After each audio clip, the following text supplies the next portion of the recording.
Welcome to English Avenue, your home for motivational stories, viral biographies, and powerful English learning videos. Before we begin, if you want to watch the full emotional biography of Steve Jobs, the man behind Apple, we've already made it for you. It's an unforgettable story of a dropout, a dreamer, and a fighter who changed the world. You can find the Steve Jobs biography in our channel's playlist. Watch that for his personal journey. But today is different. Today, we tell the story of a company, not just a man. A company that was laughed at, almost destroyed, resurrected, and finally became the most valuable brand in the world. This is the story of Apple Incorporated. Not just Steve Jobs, but also Steve Wozniak, the quiet genius, Tim Cook, the operator who led Apple after Steve, and many more unsung heroes who made Apple what it is.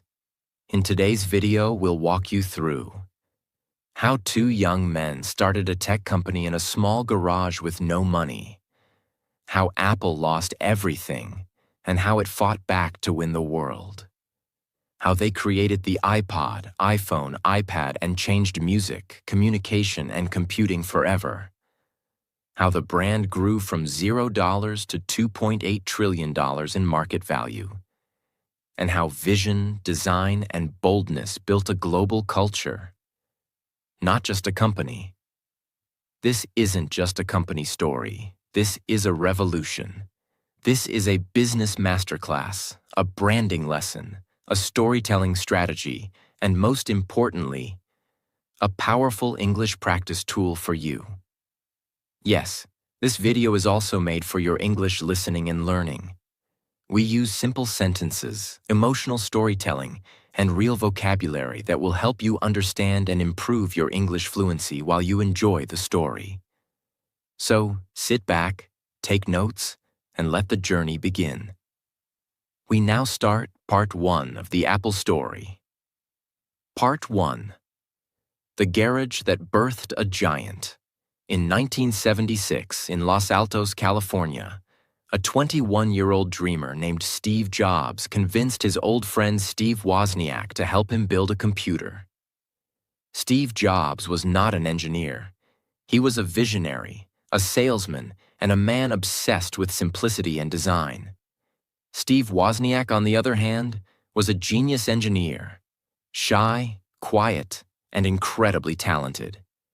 They were complete opposites, but together they would start something the world had never seen before. They didn't have an office, they didn't have money, they didn't even have a company, but they had a garage, the one behind Steve Jobs' parents' house. And they had an idea. Let's build a computer that anyone can use, even if they don't understand technology. Wozniak designed the first Apple computer, the Apple I. It had no screen, no keyboard, no plastic casing. It was just a simple motherboard. But it worked. Jobs, the salesman, went to a local computer store called the Byte Shop. He told the owner, "We'll sell you 50 computers. You pay $500 each. We'll deliver in 30 days. The problem? They had no money, no parts, no factory. But Jobs believed. He borrowed money, sold his Volkswagen van, and convinced suppliers to give parts on credit. Together with Wozniak and a few helpers, they built the Apple I by hand in that small garage. The total sales? Over 200 Apple I units. Not bad for a couple of kids in a garage. Why the name Apple? Jobs chose the name Apple for 3 reasons. 1. It sounded friendly. 2. It appeared before Atari in the phone book. Jobs once worked at Atari. 3. He was on a fruitarian diet at the time. And so, Apple Computer Inc. was officially born on April 1st, 1976. Yes, on April Fool's Day. But this was no joke. This was the beginning of a brand that would change the world. While the Apple I was successful, it was just the beginning. Wozniak began working on the Apple II, A better, more complete version. Color screen. Keyboard. Plastic casing. Easy to use. They showed it at a computer show. Investors were shocked, not just by the tech, but by the beautiful design. Jobs made sure it looked clean, simple, and futuristic, different from the ugly machines other companies were making. In 1977, they launched Apple II. It became the first mass-produced personal computer in the world. In the first year, they sold $770,000 worth of computers. In the second year, it jumped to $7 million. By 1980, Apple was making $117 million a year. Apple was no longer just a garage project. It was a company on fire. On December 12, 1980, Apple went public. It sold shares on the stock market. The result? The company was instantly valued at $1.2 billion. Over 300 Apple employees became millionaires overnight. Steve Jobs, at just 25 years old, became a multi-millionaire. But money didn't make him stop. He wanted more. He wanted to make the greatest computer in the world. And that desire would take Apple into new territory. And into its first major war. At that time, IBM was the king of computing. A big, powerful company, trusted by businesses and governments. Apple was the young rebel. And Steve Jobs. He was ready to go to war. He said, IBM wants it all. Apple is the only hope. This wasn't just about selling computers. It was about fighting for freedom, design, and the future. By 1981, Apple had hundreds of employees, millions in revenue, and was becoming a household name. But success came with new problems. Internal teams were divided. Engineers wanted stability and practicality. Jobs wanted beauty, boldness, and revolution. Steve Jobs was becoming increasingly demanding, aggressive, and difficult to work with. He pushed everyone to the edge. He'd walk up to engineers and say, "This is garbage. You can do better." He believed in perfection or nothing. Some employees admired him, others feared him, many quit. But one thing was clear. Steve Jobs was not ready to slow down. While Apple II was making money, Jobs wanted something more advanced, more beautiful, something visionary. One day he visited Xerox PARC, a secret research lab. There he saw a prototype, a computer with a graphical user interface, GUI, a screen with icons, a mouse, windows. At that moment, Jobs saw the future. He rushed back and told his team, "This is it. This is the future of computing, not text, not command lines, but images." Simplicity. He quickly started building a secret project, the Apple Macintosh. Jobs pulled a small team into a separate building and told them, "You are not just engineers. You are artists. You are revolutionaries." He demanded crazy hours, impossible goals, and perfection. One engineer said, "Working on the Mac team was like going to war, but for something we believed in."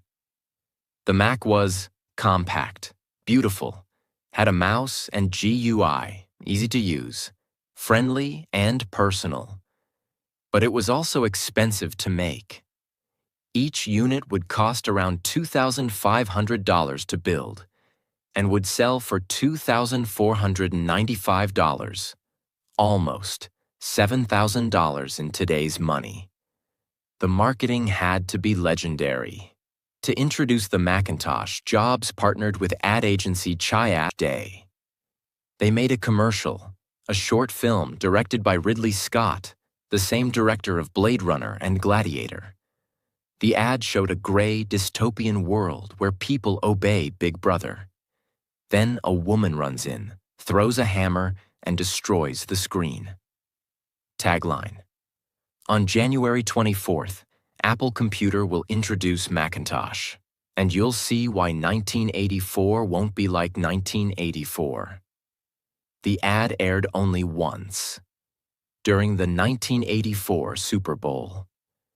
And it became legendary. People didn't just watch it, they talked about it. News channels played it. It got millions of dollars worth of free attention. Apple wasn't just selling a computer, they were selling a movement. On January 24, 1984, Steve Jobs stood on a stage in a dark suit and launched the Apple Macintosh. He pulled it out of a bag. It spoke. "Hello, I'm Macintosh. It sure is great to get out of that bag." The audience cheered. People cried. It was magical. Apple sold 70,000 units in the first 4 months. But then, the problems began. The Macintosh was slow. It had no hard drive, just a floppy disk. It had little memory. It was expensive. It crashed often, and businesses didn't like it. Meanwhile, IBM was dominating the market. And Microsoft, Jobs' new software partner, was secretly working on Windows. Sales dropped. Retailers started returning units.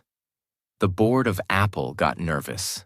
Jobs had once hired a powerful CEO from Pepsi, John Scully, with the famous line, "Do you want to sell sugar water for the rest of your life?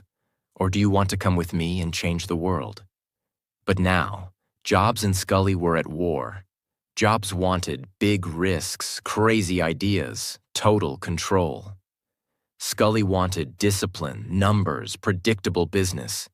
Jobs would scream in meetings. He'd ignore budgets. He'd insult people.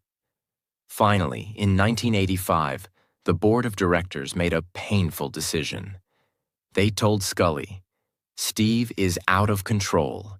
You have to choose him or the company." In September 1985, Apple's board removed Steve Jobs from the Macintosh division. And soon after, he resigned from the company he had founded. He was just 30 years old. At a press conference, Jobs was calm, but heartbroken. He later said, "I was out, and it was devastating. I felt I had let everyone down, but I still loved what I did." Steve Jobs, the soul of Apple, was gone. And Apple was now being led by people in suits. After Jobs left, Apple continued building computers, but the magic was missing. They released Macintosh 2, too expensive. Newton, early iPad-like device, a failure. Power Macintosh, underwhelming. Competitors were rising. Microsoft launched Windows 3.1 and then Windows 95. Dell and HP were winning the personal computer market. Apple's market share fell. Their products became confusing, overpriced, and boring. By 1996, Apple was almost bankrupt. The company that once said, "Think different," had become just another tech company. They needed a miracle. And that miracle was the man they had once pushed out. Part 2. The Return of the King. Let's begin by understanding how bad things really were. From 1986 to 1996, Apple made mistake after mistake. They launched too many products. Each product had a different design, software, and accessories. There was no clear vision. Competitors like Microsoft, IBM, Dell, and HP were dominating. Apple's computers were expensive, slow, and incompatible with most software. By 1996, Apple's stock price was under $7 per share. They were losing $1 billion per year. At one point, Apple had only 90 days of cash left. People were writing Apple's obituary. Magazines printed headlines like, "Apple is dead. What went wrong with the world's most loved brand?" Apple was surrounded by companies with more money, better products, and stronger teams. They needed help. Fast. Back to Steve Jobs. After being fired, he didn't give up. He created a new company called Next Inc. in 1985. Next focused on building high-performance workstations for universities and businesses. They were powerful, beautifully designed machines, but also very expensive, around $6,500 per unit, equal to $15,000 today. Sales were weak, but the operating system, Next Step, was way ahead of its time. It was stable, easy to use, extremely well designed. Even though the hardware failed, the software was brilliant. Also during this time, Jobs bought Pixar from George Lucas for $5 million and turned it into a world-changing animation company. More on that later. Now let's come back to Apple in 1996. They were desperate for a better operating system. Their own was outdated, slow, and falling apart. So they looked outside and found Next. In a move no one expected, Apple acquired Next in 1997 for $429 million. And with that, Steve Jobs returned to Apple. After 12 years in exile, when Steve returned to Apple, he didn't celebrate. He was furious with what he saw. He walked into meetings and said, "This is crap. What the hell is this? Why are we making 20 different computers?" At that time, Apple had dozens of models. Performa 6200, Quadra 950, Macintosh LC 580, PowerBook Duo, Newton Message Pad, and more. Jobs was confused. He asked, "Can someone tell me which computer to buy?" No one could answer. He walked to a whiteboard and drew a simple 2x2 grid. Consumer Professional. Desktop. Laptop. "That's it," he said. "We're cutting everything else. 4 products. That's all. Let's make them the best in the world." This simple moment changed Apple's future. The iMac, beautiful, fun, and blue. Steve wanted to make a computer that people would love, not just use, but feel emotionally connected to. He teamed up with Johnny Ive, a quiet, young British designer working at Apple. Together, they designed the iMac, a computer that looked like nothing else. Transparent, colored like Bondi blue, rounded, futuristic design, easy for beginners, all in one system. No floppy drive, which shocked people at the time. It was bold. It was beautiful. It was Apple reborn. Launched in August 1998, the iMac sold over 800,000 units in just 5 months. It brought in over $1 billion in revenue. Suddenly, Apple wasn't dying anymore. People were lining up to buy an Apple computer for the first time in years. Jobs focused on less but better. He simplified everything, removed unnecessary product lines, closed failing stores, fired executives who didn't align with the vision, focused the entire company on design, user experience, and simplicity. Even the Apple packaging changed. It became clean, white, and minimal. The Apple logo, which was once rainbow-colored, became monochrome, silver or white. It looked more serious, more elegant. Apple wasn't just changing the way it built computers, it was changing the way it told stories. It was becoming an emotional brand, not just a tech company.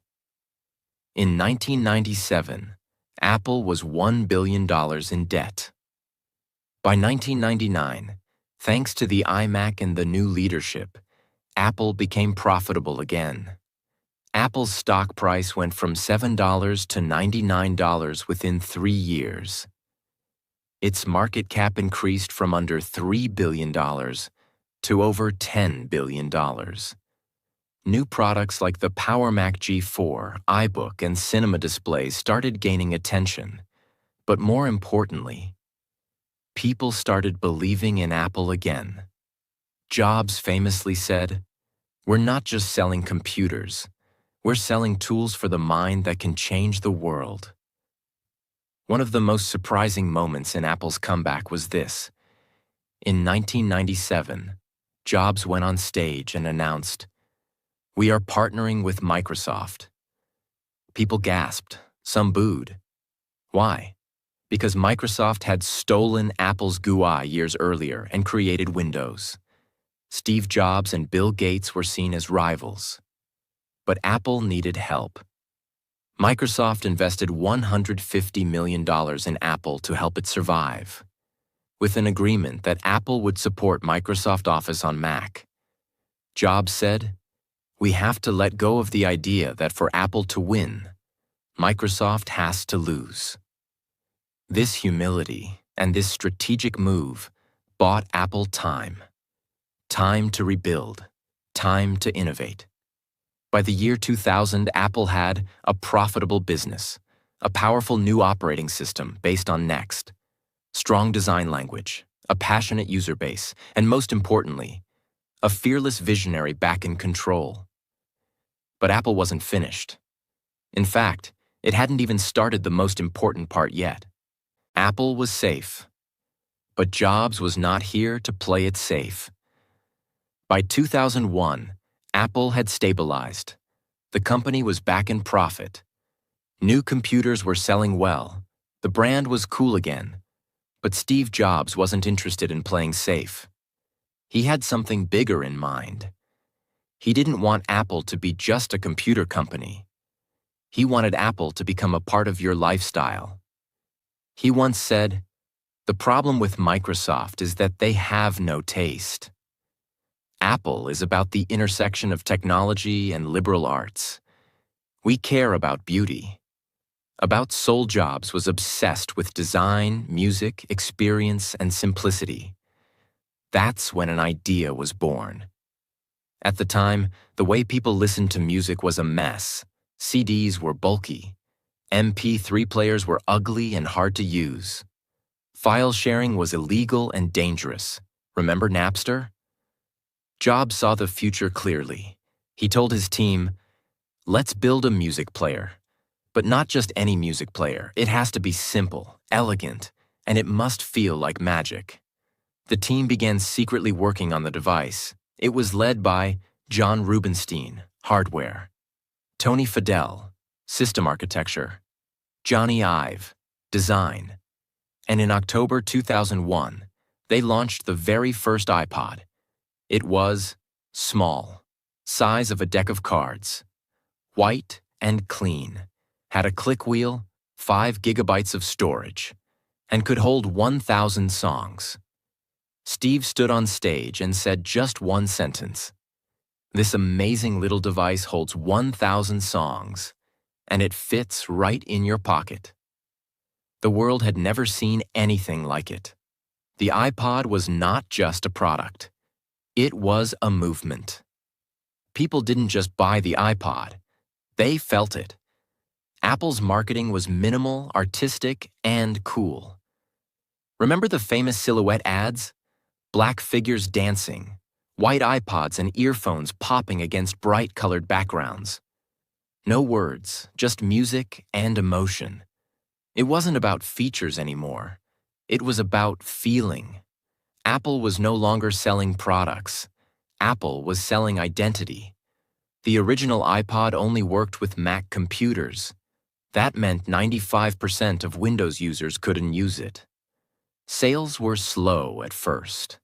Only around 125,000 units sold in the first few months. Jobs realized they were holding the product back. In 2003, Apple released iTunes for Windows. Now anyone, even if they didn't own a Mac, could buy and sync music using iTunes and own an iPod. Sales exploded. Let's look at the numbers. 2001, iPod launches. 2002, 600,000 units sold. 2003, 2 million units. 2004, 8 million. 2005, over 22 million iPods sold in 1 year. 2006, over 88 million iPods sold to date. That's not all. From 2001 to 2006, Apple's annual revenue grew from $5.4 billion to over $19 billion. Net profit grew from $65 million to $2 billion. Its stock price rose from $7 to $85 per share. Apple wasn't just alive. It was becoming a global force. In 2001, the same year as the iPod launch, Jobs opened the first Apple retail store in Tysons Corner, Virginia. People thought it was crazy. Why would a tech company open expensive physical stores when most brands were moving toward online? But Jobs had a vision. The stores would be clean, minimal, and beautiful. Every detail would be controlled. Employees would be knowledgeable, passionate, and friendly. No pushy sales, just experience. The first store was a success. Then came the second, then the third, then hundreds. By 2006, Apple had over 170 stores worldwide. They were generating more profit per square foot than Tiffany & Company. People didn't come just to buy. They came to experience the brand, to touch the future. While the iPod was leading the way, Apple didn't forget its roots. They launched Mac OS X, a stable, powerful operating system. MacBook Pro, sleek and professional. iMac G5 and Intel-powered Macs, fast, modern. Time Machine, iLife, and other beginner-friendly apps. Apple computers were no longer just for designers and nerds. They were becoming for everyone. Even schools and businesses were slowly adopting Macs again. From 2001 to 2006, Apple transformed itself completely. It became a leader in music, not just tech. It created a new retail experience. It rebuilt its software ecosystem. It attracted millions of new users. And it turned its brand into something people wore proudly. The white earbuds became a symbol. Owning an iPod meant you were different. Jobs once said, "People with passion can change the world, and we're just getting started." He wasn't lying, because what came next would change everything, not just for Apple, but for the entire human race. Part 3. The day the world changed forever. The mobile phone industry was boring. Steve Jobs hated it. In 2005, Apple was flying high.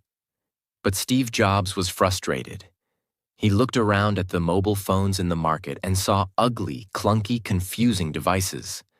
Tiny screens, plastic keyboards, slow internet, bad cameras, complicated interfaces.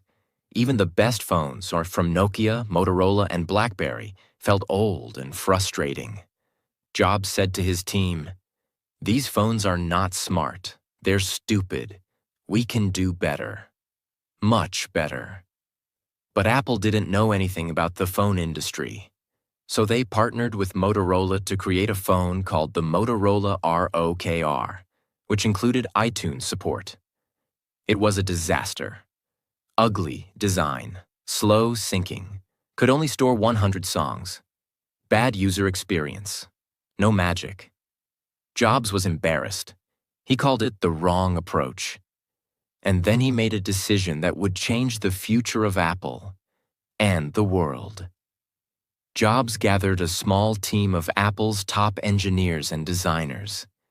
He told them, "We are going to build a phone, but not just a phone. We're going to reinvent the entire phone industry." The team was moved to a secret building inside Apple, nicknamed the Purple Dorm. It was completely hidden. Only select people were allowed inside. They worked for months and years, in secret, day and night, with no sleep, no weekends, and extreme pressure. The mission was insane. A touchscreen phone with no physical keyboard. A phone that could play music, browse the internet, send emails, run apps, and make calls, all in one. A phone that was beautiful, intuitive, and powerful, all inside a thin device that fits in your pocket. It was nearly impossible, but they did it. The world didn't know what was coming. On January 9th, 2007, at the Macworld Conference, Steve Jobs stood on stage in his signature black turtleneck and jeans. He looked at the audience and said, "Today we're introducing 3 revolutionary products: a widescreen iPod with touch controls, a revolutionary mobile phone, and a breakthrough internet communicator. Are you getting it? These are not 3 separate devices. This is one device, and we are calling it iPhone." The audience exploded with applause. People were shocked. The moment felt like science fiction had become reality. The first iPhone was not perfect, but it was light years ahead of everything else. It had a full multi-touch glass screen, a powerful Safari browser, real internet, visual voicemail, an iPod built in, Google Maps, beautiful animations, and that famous slide to unlock gesture. No one had seen a phone like this. There were no buttons, no antenna, no menu clutter. Just a clean black screen and a single home button. Steve Jobs said, "Every once in a while, a revolutionary product comes along that changes everything. This is one of them. The iPhone launched in June 2007. Price? $499 for 4 gigabytes. $599 for 8 gigabytes. Carrier? Exclusive to AT&T in the US. People lined up for days outside Apple stores. There were stampedes, media frenzy, and sold-out stock. In the first weekend, Apple sold over 270,000 units. By the end of 2007, they sold 1.39 million iPhones. Apple's market cap crossed $100 billion for the first time. But Jobs wasn't done. He wanted to build not just a phone, but an ecosystem. In 2008, Apple launched the App Store. It was revolutionary. Developers from around the world could build apps. Apple would review and approve them. Users could download them with one click. It turned the iPhone into more than a phone.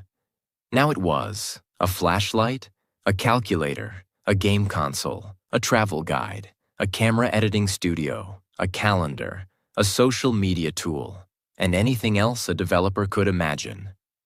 By giving power to developers, Apple created a new digital economy. Apple took 30% of all app revenue, and the App Store exploded. In the first year, 500 apps available, over 1 billion downloads. Apple earned hundreds of millions of dollars in revenue. This changed everything. Apple released a new iPhone every year, improving it each time. iPhone 3G, 2008. Added GPS plus App Store. iPhone 3GS, 2009. Faster, better camera. iPhone 4, 2010. Retina display, FaceTime, new design. iPhone 4S, 2011. Introduced Siri. And it kept going. Each model sold tens of millions of units. Apple's profits skyrocketed. By 2010, iPhone sales crossed 40 million units per year. Revenue from iPhones alone crossed $25 billion per year. Apple was no longer a computer company. It was a consumer electronics superpower. Let's look at Apple's growth between 2006 to 2010. Annual revenue grew from $19 billion to $65 billion. Net profit grew from $2 billion to over $14 billion. Stock price went from $55 to over $300 per share. Market cap exploded from $50 billion to over $300 billion. Apple became the second most valuable company in the world, behind ExxonMobil. iPhone alone accounted for more than 50% of Apple's total revenue by 2010. Jobs had done it. He had taken Apple from a near-dead company to the most powerful force in tech. The world didn't know. Steve was sick again. During this explosion, something dark was happening behind the scenes. Steve Jobs had battled pancreatic cancer in 2003. He had surgery and returned. But the illness had never completely gone away.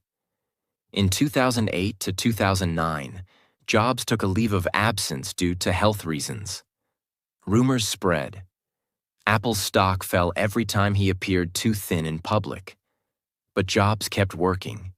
He kept pushing. He refused to stop because he knew the next invention was coming, and it would change the world again. Even while battling cancer, Steve Jobs had one more dream. He believed there was a missing device between a smartphone and a laptop. People laughed when he told them. They said, "No one wants a big iPhone. It's just a toy." Tablets already exist, and they failed. But Jobs saw the future differently. He believed, this is not just a big phone, it's a new category. His team worked in complete secrecy. Every detail was considered: weight, battery life, display sharpness, the magical feeling of swiping with one finger. And in January 2010, Steve Jobs walked on stage once again. He was thin, weak, and pale, but his eyes were still on fire. He sat down in a chair and said, "iPad is our most advanced technology in a magical and revolutionary device. It's unbelievable." And then, he demonstrated it. The iPad. People laughed. Then they lined up. At first, critics mocked it. "It's just a big iPhone. There's no keyboard. It's useless. Who needs this?" But when people used it, everything changed. It was fast, beautiful, easy, light, and magical. You could read, watch, play, draw, write, and work, all with your fingers. In the first 80 days, Apple sold 3 million iPads. By the end of 2010, they sold over 15 million. Revenue from iPad crossed $9 billion in just 9 months. This was bigger than most tech companies' entire business. The iPad proved something. Apple wasn't following the world. Apple was leading it. Steve Jobs' philosophy: real artists ship. Even while fighting cancer, Steve was involved in every detail. He would sit with the design team, the packaging team, the product team, even the Apple Store layout. He once told the team, "Design is not just what it looks like. Design is how it works." We don't ship junk. People think focus means saying yes, but it really means saying no to 1,000 things. He believed in perfection, simplicity, and magic, but also in speed. He often said, "Real artists ship," which meant a great idea means nothing unless you can deliver it. This became the DNA of Apple. By mid-2011, Apple was unstoppable. iPhone sales, over 72 million per year.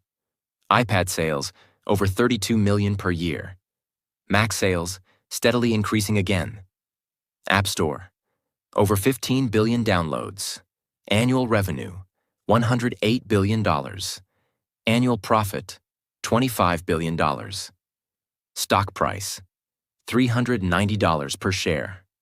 Market cap, over $350 billion. In August 2011, Apple briefly passed ExxonMobil to become the most valuable company on Earth. A company that was once 90 days from bankruptcy was now #1 in the world. By late 2010, Steve Jobs was visibly weaker. He had lost a lot of weight. His voice was quieter. He moved slowly. He had already taken 2 medical leaves in the past. In January 2011, he announced another one. This time, he didn't come back fully. Still, he appeared for one final product launch in March 2011, the iPad 2. And then, He disappeared from public view. Inside Apple, people knew. Steve was preparing for the end.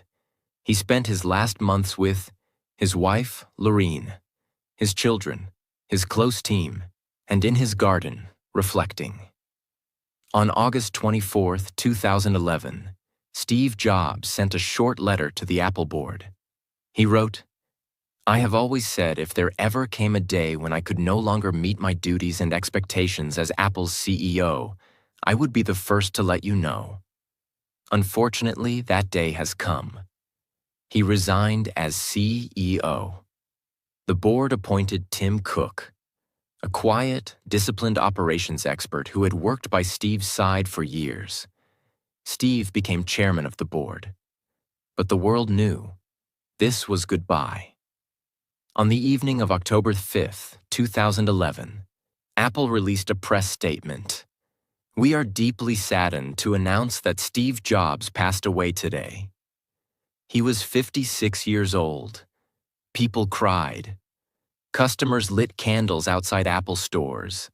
Facebook, Twitter, and the entire internet was filled with messages. Barack Obama said, 'Steve was among the greatest of American innovators.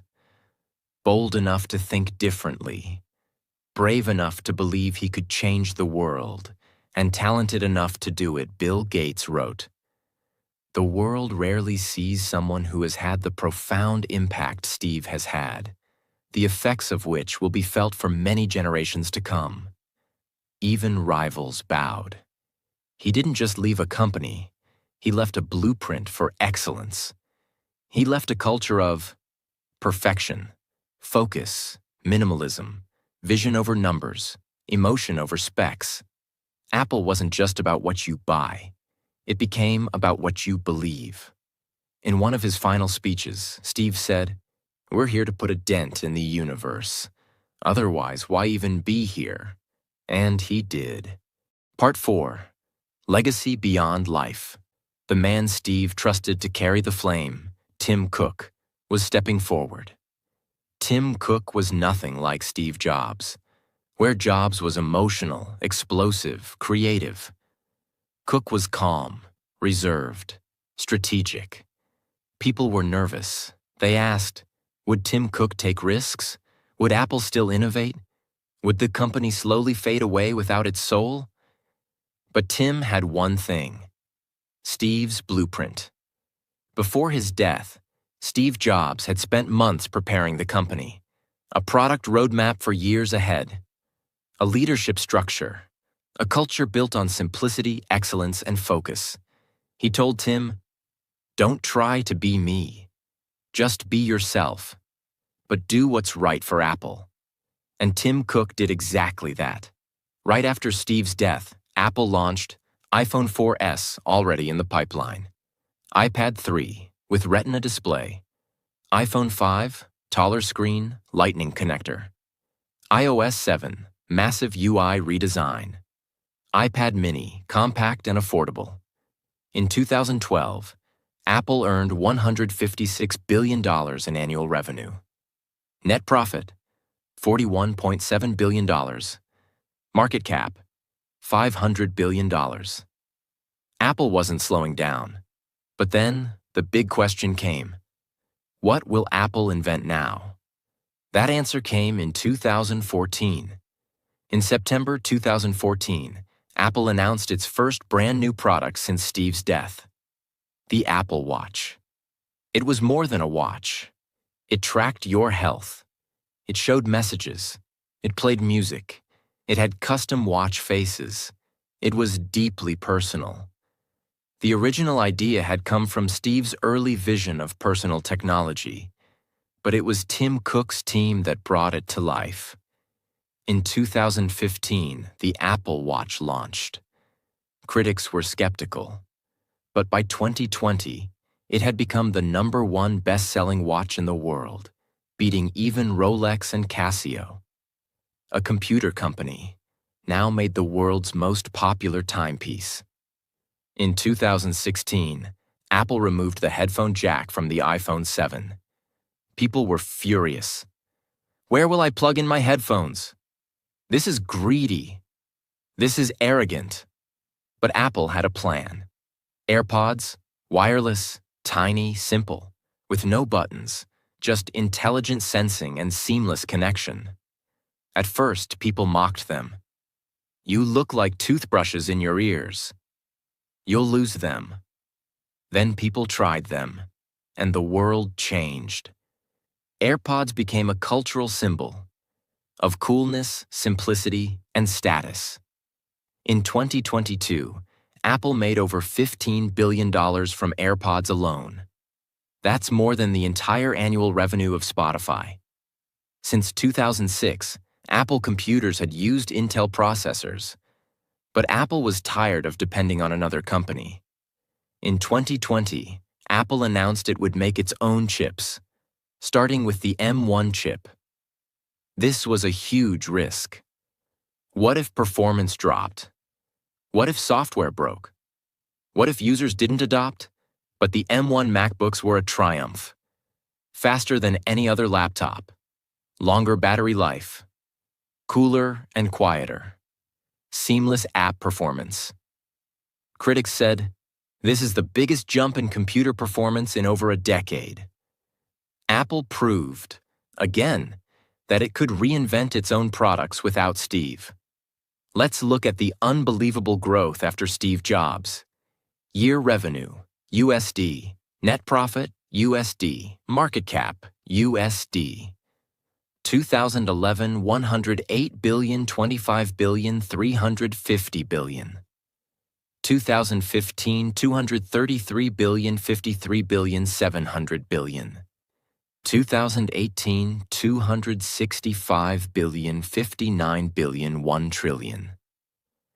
2020, 274 billion, 57 billion, 2 trillion.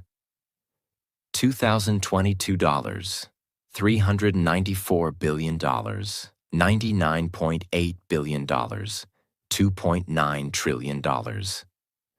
2023, $383 billion, $97 billion, over $3 trillion.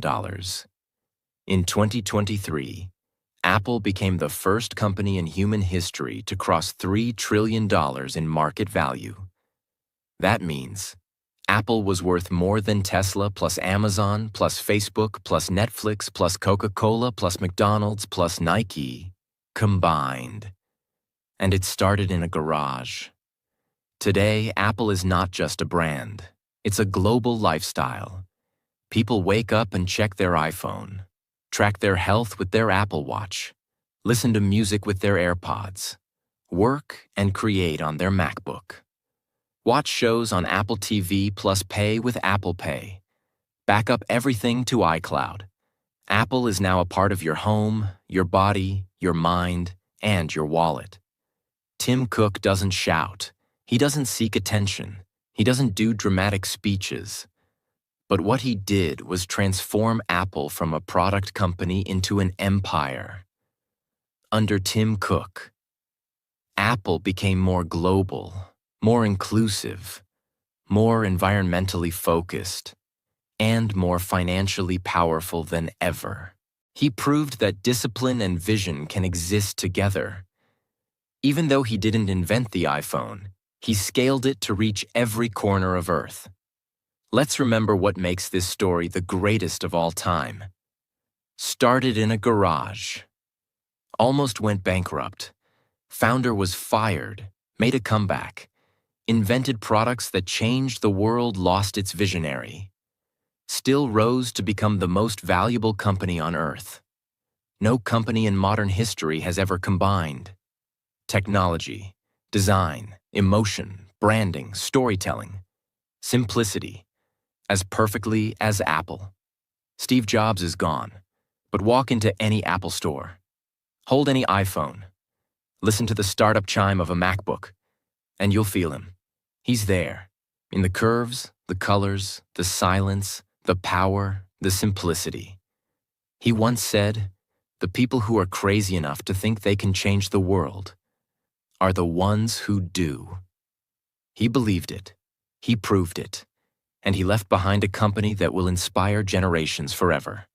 This was the complete, detailed, emotional, and powerful four-part story of Apple Inc., from garage to $3 trillion, from rebellion to revolution, from Steve Jobs to the world. 8 powerful lessons from Apple. 1. Simplicity wins in a complicated world. Apple's greatest weapon is not complexity, it's simplicity. One button, one color, one clean page. From the iPhone to the Apple Watch to their website, Apple teaches us, people don't want more features. They want less confusion. Lesson: make your work, message, and life simpler. And people will understand, remember, and love you more. 2. Consistency builds trust.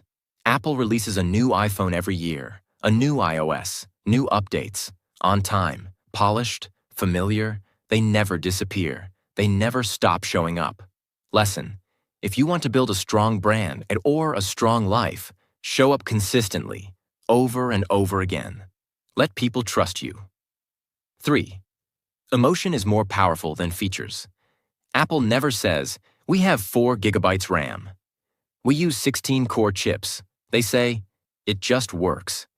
Think different. 1,000 songs in your pocket. Lesson: whether you're building a business or telling your story, speak to emotion, not specs. People remember how you make them feel, not what you say. 4. Never be afraid to kill your own products. Apple killed the iPod, the headphone jack, the CD drive, Intel chips. Even if something worked yesterday, Apple asks, is this still good enough for tomorrow? Lesson: don't hold on to what's safe. If you want to grow, be brave enough to destroy the old version of yourself. 5. Don't do everything. Just do one thing perfectly. While other companies make fridges, TVs, printers, and even toasters, Apple focuses on phones, computers, headphones, watches, and they make each one beautiful, powerful, and unforgettable. Lesson: you don't have to do everything. Just do one thing, but do it so well that no one else can compete. 6. Control the entire experience. Apple controls the hardware, the software, the store, the charger, even the unboxing experience. Because of that, customers feel everything is smooth and premium. Lesson: don't just create a product. Create a total experience, from first impression to final goodbye. 7. Protect the brand at all costs. Apple never puts its logo on cheap products, never discounts heavily, never lowers quality to chase competitors. They protect the brand like it's sacred. Lesson: your name, your work, your values. They are your brand. Don't sell them for short-term gain. Protect your reputation. 8. Start small, dream big, deliver boldly. Apple started in a garage with no money. They made one computer. Then they changed the world. Lesson: you don't need to be big to begin. You just need to begin. And then never stop. Apple was never just a company. It was an idea that beauty, simplicity, and courage can change everything. It showed the world that you can start in a garage and rise to $3 trillion, that you can fall, be fired, fail, and still rise again, that you don't need to do everything, just the right thing, the best way, and that if you dare to think different, you can change the world. To every dreamer watching this, you don't need 100 ideas, just one powerful one. You don't need to be perfect, just be brave. And you don't need permission. Just start, because in the end, the most powerful thing Apple ever created was not the iPhone, not the Mac, not the watch. It was belief. Belief in bold ideas, belief in beautiful design, belief in people like you. So never stop believing. If this story inspired you, don't forget to like, share, and subscribe to English Avenue. We create powerful stories to help you learn English and change your life. One video at a time. Hit the bell icon so you never miss what's coming next.